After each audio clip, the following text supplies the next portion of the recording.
सहनाववतु सहनौ भुनक्तु सह वीर्यं करवावहै तेजस्विनावधीतमस्तु मा विद्विषावहै। ओम शांति शांति शांति।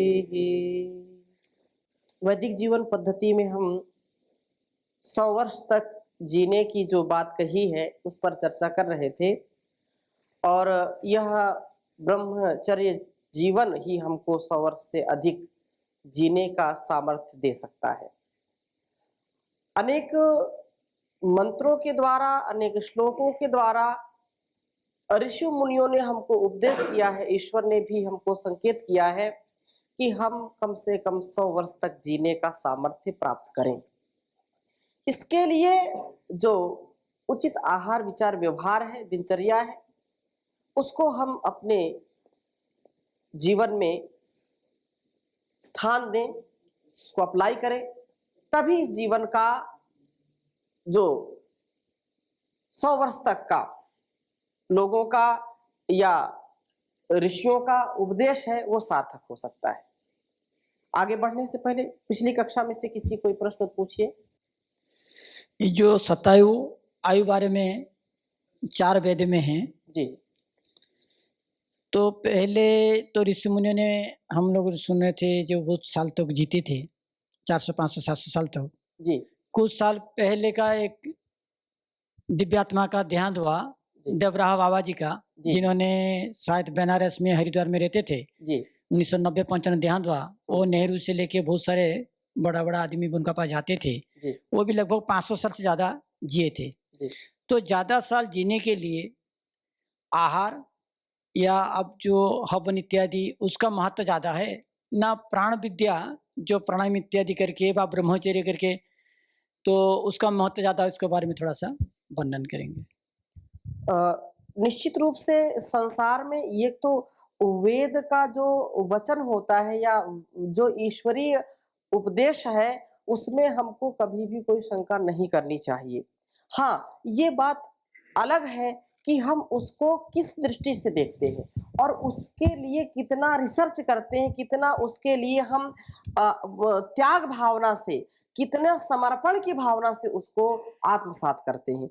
जितने त्याग भावना से, जितने समर्पण की भावना से, जितने भाव के साथ हम उसको स्वीकार करके अप्लाई करेंगे, उसको अपने जीवन में स्थान देंगे, उतना ही उससे लाभ मिलता है।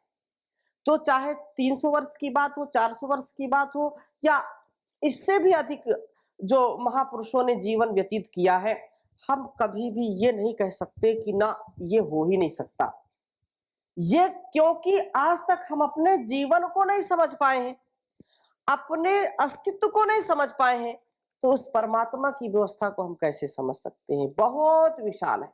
जहां हमारी कल्पना जाकर के बंद होती है, वहां से एक नई सृष्टि शुरू होती है, नया चमत्कार शुरू होता है ईश्वर का।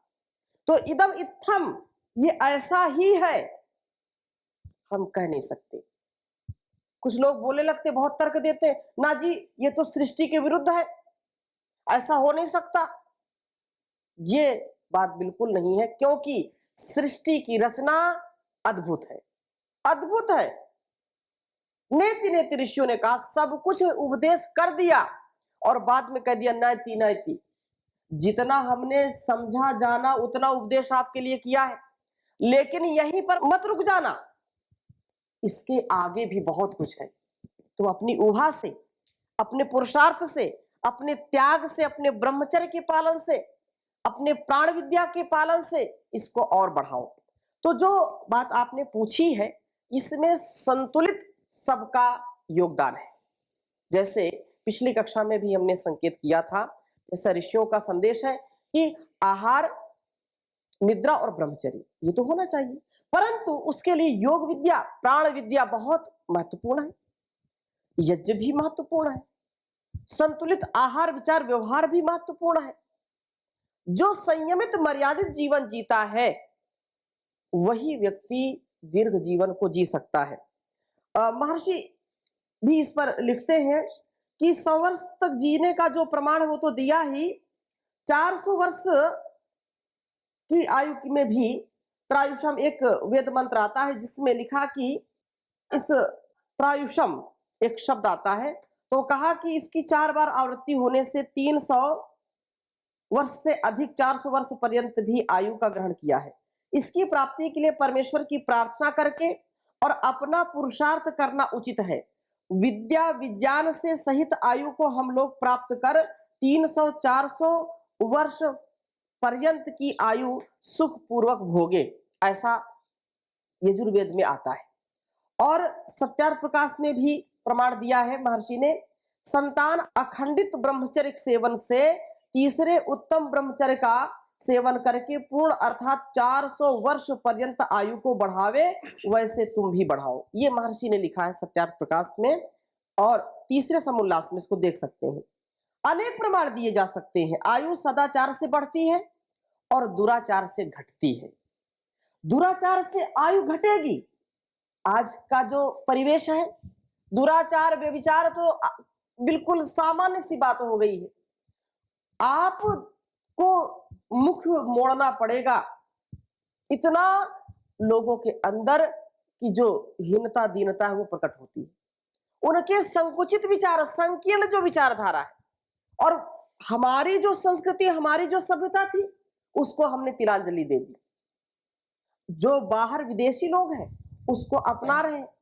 हजारों लाखों जो वैधर्मी वो सनातन धर्म को अपना रहे, लेकिन जो सनातनी थे वो अपनी संस्कृति को छोड़ करके व्यभिचार और दुराचार में ही मजा ले रहे।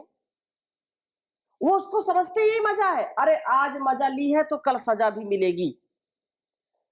अपने जीवन को यदि ब्रह्मचर्य से युक्त, ऋषियों की परंपरा से युक्त बना करके जिएंगे तो हम सदैव उन्नत, उत्तम और उत्कर्ष पूर्वक जीवन जी सकते हैं। नहीं तो पतन से कोई बचा नहीं सकता। इसमें किसी ने कहा, प्रश्न किया कि पश्चिम सरदा शतम, जिस मंत्र की हम जो है व्याख्या कर रहे हैं, जिसको हम समझने का प्रयास कर रहे हैं, तो किसी ने कहा कि 100 वर्ष तक जीने की प्रार्थना की है, वेद ने 100 वर्ष तक जीने की आज्ञा नहीं दी है। तो उत्तर दिया महर्षि ने कि श्रीमान जी, वेद में 100 वर्ष तक जीने की प्रार्थना की है, तो क्या वेद हमसे जो है मिथ्या प्रार्थना कराता है? यदि कोई 100 वर्ष तक जी ही नहीं सकेगा तो 100 वर्ष तक जीने की प्रार्थना क्यों करे? क्या वेद में असंभव प्रार्थना है क्या? ऐसा ऋषि ने कहा। अर्थात वेद में एक भी शब्द अनर्थक नहीं होता, वो अनावश्यक नहीं होता है। जो भी वेद में बीज रूप में जान दिया है वो पूर्ण सार्थक होता है, सार्वभौमिक होता है, पूर्ण वैज्ञानिक होता है। तो कहा कि उन्होंने कई उदाहरण दिए कि शतम जीवंतु शरदः पुरुचिरंतः मृत्युम दहताम पर्वतेन, बहुत वर्षों के संबंधी शतम ऋतुओं भर जीवों और ज्ञान व ब्रह्मचर्य आदि मृत्यु के नीचे दबाओ। जो है ज्ञान के द्वारा, ब्रह्मचर्य के द्वारा मृत्यु को नीचे दबा दो। अर्थात महर्षि दयानंद ने इसका भावार्थ करते हुए लिखा कि जो लोग दूसरे के पदार्थ को नहीं लेते, यहाँ पर महत्वपूर्ण बात है जो आपने पूछी है, जो लोग दूसरे के पदार्थों को नहीं लेते हैं वे निरोग होकर के 100 वर्ष तक जी सकते हैं और ईश्वर की आज्ञा के विरोधी नहीं होते हैं। जैसा ईश्वर ने उपदेश किया है, जैसा निर्देश किया, जैसा हमारे लिए विधान किया, संविधान बनाया है, उस संविधान का जब हम अतिक्रमण नहीं करते हैं, उसकी अवहेलना नहीं करते हैं, उसका उल्लंघन नहीं करते हैं, तो निश्चित रूप से ईश्वर की आज्ञा का पालन करते हुए ब्रह्मचर्य से विद्या पढ़ करके धर्म का आचरण करते हैं, उनको जो है मृत्यु दबा नहीं सकती, बल्कि मृत्यु को वो दबा करके रखते हैं। और आगे कहा कि जिनको विशेष प्रमाण देखने हो वो मेरी बनाई ब्रह्मोच्छेदक पुष्पम नामक, ये महर्षि लिख रहे हैं कि इसमें और किसी को ज्यादा शंका है तो वो पढ़ सकते हैं। और निश्चित रूप से हमारे जीवन में यह होना ही चाहिए कि जो ईश्वर का उपदेश है, जो आदेश है, उसको हम आत्मसात करें, तभी हमारा जीवन बहुत अच्छा श्रेष्ठ बन सकता है। इसकी और कोई प्रश्न किसी का है? जी जी स्वामी जी, जी पिछली कक्षा में चर्चा के दौरान आई कि वीर्य जीवन का सार है। जी तो शरीर का सार या भोजन का सार क्या है? जैसे हमारे मन में एक प्रश्न आया कि जीवन का सार तो आचरण होना चाहिए, शरीर का सार, चूंकि वीर्य से शरीर की रक्षा होती जी है न कि जीवन की। बिल्कुल। ऐसा एक प्रश्न है। ये थोड़ा सा- कभी अतिशयोक्ति में वो बात बोल दिया भाई जीवन का सार क्या है? वीर। वीर से तात्पर्य है कि यदि व्यक्ति का उत्साह भंग हो गया, वो बिस्तर पर पड़ा है और वो उठ नहीं सकता है, कार्य नहीं कर सकता है, एक गिलास पानी भी नहीं ले सकता है, तो उसको जीवन कह सकते हैं क्या? वो तो जीते जी मृत्यु ही तो है। और जब उत्साह से वो व्यक्ति हर समय उत्साहित रहता है, प्रफुल्लित रहता है, उसको मन में आता है कि मुझको जो भी कार्य देंगे वो झट से करता हूं, तो यही जीवन है। जीवन यदि हम उसको कहें कि बिस्तर पर पड़ा रहे, उसको यदि जीवन कहेंगे तो फिर जीवन जीवन नहीं रहेगा। वो तो फिर कुछ लोग फिर बाद में बोलने लगते हैं कि भगवान इसको जल्दी उठा लो, कम से कम है, जल्दी इसको बुला लो, क्योंकि ऐसी दशा हम देख नहीं सकते। तो वो शरीर तो वहां भी है, लेकिन उत्साह नहीं है। क्यों उत्साह नहीं? क्योंकि अंग शिथिल हो गए, कार्य नहीं करते हैं। जैसे कह दिया कि आयुर्वै घृतम, आयुर्वै घृतम, आयु घी है, मतलब घी ही आयु है। अब घी तो आयु नहीं हो सकता, नहीं हो सकता। लेकिन उसको खाएंगे, पचाएंगे तो वो आयु बढ़ाएगा। जल ही जीवन है। अब भाई जीवन अलग है, जल अलग है, लेकिन उसका प्रयोग करते हैं। तो वीर ही जीवन का सार है। सार का मतलब वो सारे शरीर में ऊर्जा का संचार करने वाला है, सारे कर्मों को कराने का सामर्थ्य रखने वाला है। श्रेष्ठ कर्मों को कब कर सकते हैं? जब आपके अंदर दम है, और जब तक दम है व्यक्ति को बेदम नहीं होना चाहिए। दम है तो फिर निश्चित रूप से सारे कार्य कर सकते हैं। इसलिए कहा कि यदि क्योंकि कोई ऐसा तो है नहीं कि भाई ये शरीर में इस भाग में वीर की थैली बंधी हुई है उसको निकाल दिया, तो शरीर, पूरे शरीर में जो है ऊर्जा का संचार कौन करता है? हमारा जो वीर्य रूपी धातु है। और फिर तेज, ओज, ये हमारे शरीर को बहुत सुंदर और आकर्षित बनाते हैं, आकर्षण से युक्त बनाते हैं। ओम स्वामी जी, जी अभी आपने बताया पहली कक्षा में कि एक स्वस्थ मनुष्य को कौन कौन से महीने में सोना चाहिए। स्वस्थ मनुष्य को मतलब कोई ये नियम नहीं है कि सोना ही चाहिए। कहने का आशय ये है कि जब बहुत लू चलती है जी और दिन बड़ा होता है, जी उस समय व्यक्ति को लू में बाहर नहीं जाना चाहिए, तो घर में विश्राम थोड़ा सा करें भोजन के बाद, ठीक है। जी लेकिन सर्वथा कि नहीं सोना ही चाहिए ऐसा नहीं है, नहीं, कंपलसरी तो नहीं है, लेकिन कंपलसरी नहीं है, कोई ये आवश्यक नहीं कि सोना ही जरूरी है। हाँ, अगर लेकिन वो सो सकता है, सो सकता है, हाँ लेकिन सोए ही ऐसा नहीं है। उसका मन नहीं है सोने का तो जबरदस्ती सुलाएंगे क्या उसको? जी जी जी तो मई जून के महीने में, मई जून के महीने में थोड़ा सा सो सकते हैं, आधे घंटे का विश्राम कर सकते हैं। जी। लेकिन ब्रह्मचारी को तो वो भी ना करे तो और उचित है, अच्छा है, क्योंकि गृहस्थी, इससे स्वभाव बनता है। देखो जी, जी। 3-4 चीजें बढ़ाने से बढ़ती हैं जी और घटाने से घटती हैं। जी पहली बात, यदि आप भूख को संतुलित रखेंगे, भूख को घटाएंगे तो भूख घटेगी। यदि आप भूख को बढ़ाएंगे तो व्यक्ति को फिर मन में जो है, जैसे बकरी होती है ना, तो खूब पेट उसका भरा होता है, लेकिन उसके सामने जैसी कोई चीज आई तुरंत उसको मुंह में डाल लेती है। तो व्यक्ति को बकरी नहीं बनना चाहिए। भूख को जितना कम कर सकते हैं, कम का मतलब संतुलित करना तो उचित है। भूख को जितना बढ़ाएंगे बढ़ेगी, निद्रा को जितना बढ़ाएंगे बढ़ेगी, और वासनाओं को जितना, काम को जितना बढ़ाएंगे उतना वो बढ़ेगी, कोई उसमें संशय नहीं है। व्यक्ति कोई 5 घंटे 6 घंटे में सो करके पूर्ण तृप्ति को प्राप्त करता है कि भाई ठीक, बहुत अच्छा सो गए, अब आलस्य नहीं।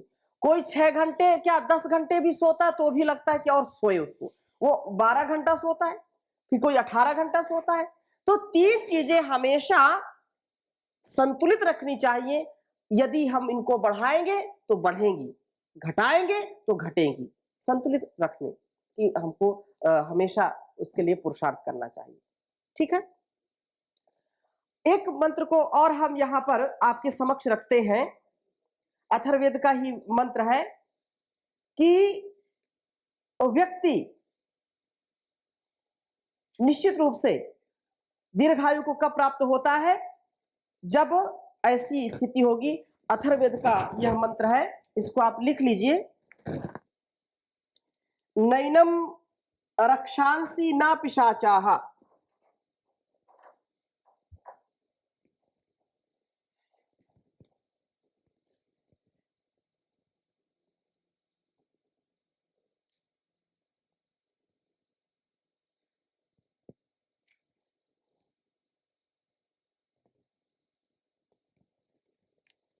नैनम रक्षांसि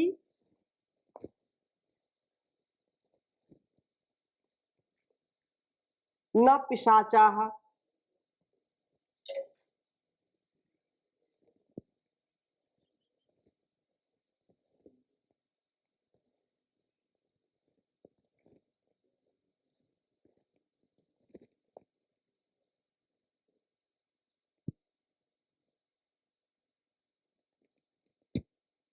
सहन्ते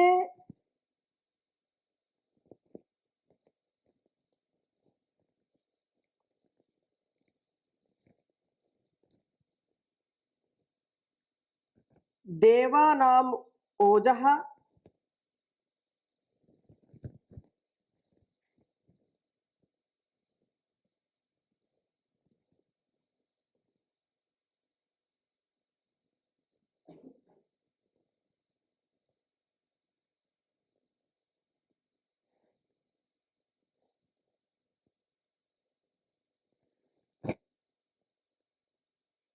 देवानाम ओजः। एक और थोड़ा सा इसमें बढ़ा दीजिए। देवानाम ओजः प्रथमजम हेतत्।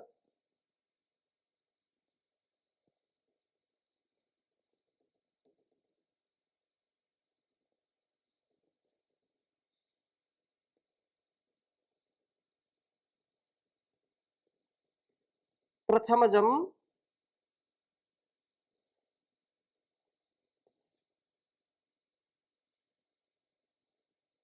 हे हेतत्।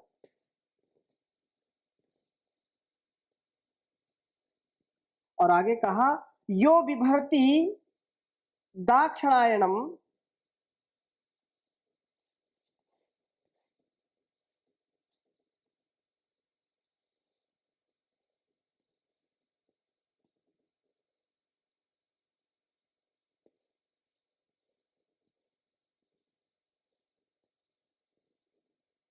यो बिभर्ति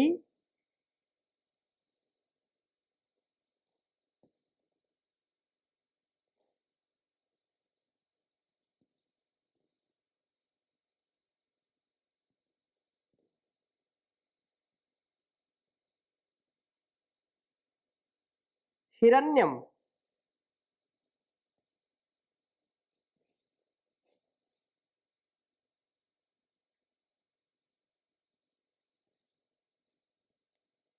हिरण्यम स जीवसु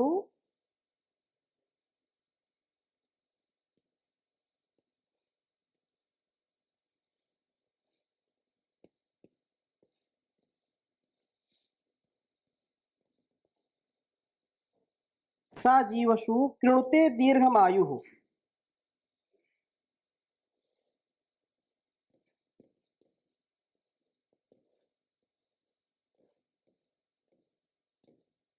कृणुते दीर्घमायुः।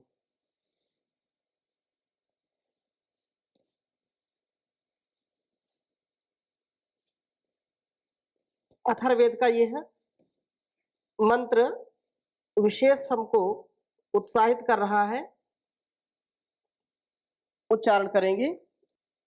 ओम नैनम नैनम रक्षांसि न पिशाचाः सहन्ते देवानामोजः प्रथमजं ह्येतत् यो बिभर्ति दाक्षायणं हिरण्यं स जीवशु कृणुते दीर्घमायुः।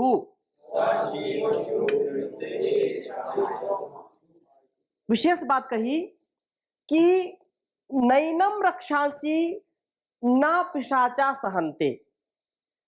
कहा कि इस सुरक्षित हिरण्य वीर शक्ति वाले ब्रह्मचारी को राक्षस दुष्ट स्वभाव वाले लोग और ज्वर आदि पीड़ाएं एवं पिशाचाः जो है पिशाच है, अर्थात जो मांसाहारी तथा मांस को खा जाने वाले रोग कभी पीड़ित नहीं करते।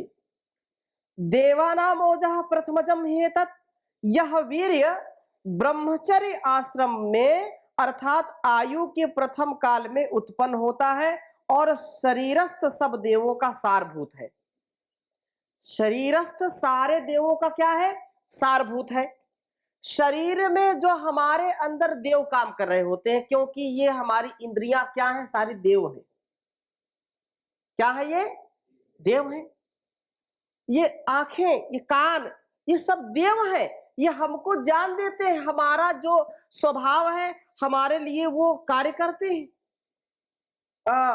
ईशोपनिषद का स्वाध्याय करते समय आपने पढ़ा है कि ये जो अनेजदेकम मनसो जवीयो, अनेजदेकम मनसो जवीयो नैना देवा आपनुवन पूर्वमर्षत् तद्धावतो नात्येति तस्मिन्नपो मातरिश्वा दधाति।